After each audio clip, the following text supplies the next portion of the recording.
Hai halo, selamat datang di Mind Eye TV, sebuah kanal yang membahas dunia seni dan media audiovisual. Di dalamnya termasuk vlog, film, televisi, dan konten kreatif. Vlog kali ini akan coba bahas film Cruella, sebuah film perpaduan seni teater, naratif, dan sinematik yang ciamik. Tapi sebelum saya lanjutkan pembahasannya, jangan lupa untuk like, komen, subscribe, share, dan nyalakan loncengnya supaya kamu tak ketinggalan dengan review film berikutnya. Sebuah clue dari film ini adalah, jika kamu ingin menonton film dengan gaya teater atau teatrikal yang kental, tontonlah film ini. Tidak cukup secuil film ini akan saya bahas, namun saya sudah kasih clue atau kata kunci dari film ini. Jika dilihat dari dua unsur pembangun film, yakni unsur naratif dan unsur sinematik, film Cruella sangat berhasil menuturkan dua unsur tersebut. Pun aspek utama seni film, yakni apa yang disebut dengan mise en scene atau segala hal di depan scene. Film ini termasuk sangat berhasil. Unsur naratif dari film ini, itu yang mana sih? Saya anggap Anda sudah tahu apa yang disebut dengan unsur naratif dari sebuah film. Yap, benar. Unsur naratif adalah unsur cerita dari film tersebut. Keberhasilan cerita biasanya ditandai dengan suksesnya film itu dalam menyajikan 3 babak secara utuh. Babak perkenalan, babak konflik, dan babak penyelesaian. Cruella berhasil membawa babak demi babak dengan sangat fantastis. Ditambah, cerita yang dibuat adalah multiplot, tidak satu alur cerita saja. Mari kita bahas babak demi babak. Cara bercerita di babak perkenalan, penonton dibuat cepat namun dengan mudah memahami cerita yang disajikan. Dimulai dengan melihat kehidupan Estella muda yang tinggal bersama ibunya. Di sekolahnya, bahkan Estella digambarkan seorang anak yang nakal, tapi jenius. Saban hari membuat masalah di sekolahnya. Cerita pun beralih ke alur kisah ibunya yang berusaha mendapatkan kehidupan yang lebih baik. Ia dan ibunya pergi meninggalkan kampung halaman untuk pergi ke London. Tetapi, suatu peristiwa tragis terjadi yang menyebabkan ibu Estella terbunuh. Estella muda pun akhirnya tinggal di London sendirian. Lalu bertemu dengan Jasper dan Horace yang juga yatim piatu.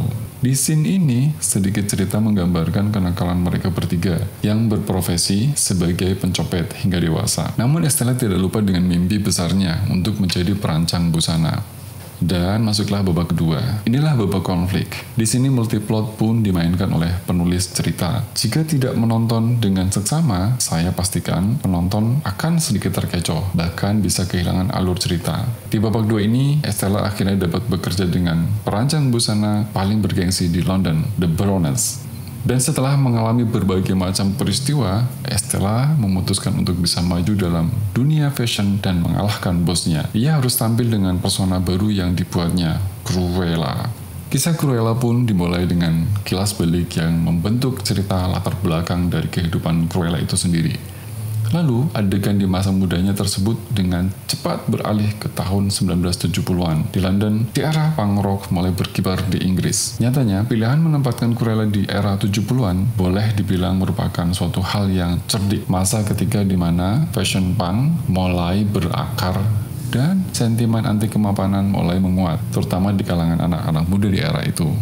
Di babak ini, Anda akan menyaksikan bagikan sebuah pertunjukan teater yang maha asik, luar biasa, terutama akting yang dipersembahkan oleh Emma Stone.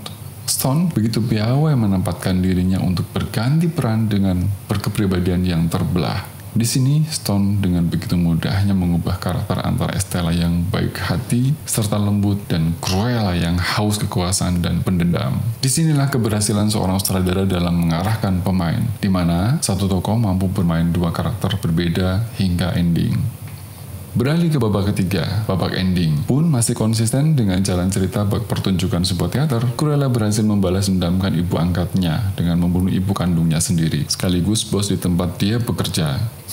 Lalu bagaimana dengan unsur sinematik dalam film ini? Film Cruella ini menurut hemat saya adalah film dengan berbiaya cukup mahal, sekaligus film dengan riset tokoh, lokasi, kostum, wardrobe, dan musik yang cerdik, menawan, dan mewah. Walau dalam setting yang digunakan era 70-an, yang cukup kumuh dan terbatas. Namun, di film tersebut secara sinematik tak terlihat kumuh dan terbatas. Justru sebaliknya, sangat mewah dan menawan. Perpaduan, color look, pemain, setting, musik, dan editing yang baik adalah menjadi keberhasilan dalam film Cruella. Inilah indikator penggunaan mise en scene dalam sebuah film yang cukup sukses. Saya bahkan dibuat terkejut di adegan-adegan awal yang hampir semua gaya pengambilan gambar, mulai dari kamera angle, side shot, dan kamera movement bisa dikatakan cukup progresif dan segar. Walau acuan visual bergaya sinema Prancis, namun sepanjang film ini lebih bercita rasa American film. Pergerakan pemain dengan segala setting dan kostum yang melekat nampak sempurna masuk di era 70-an.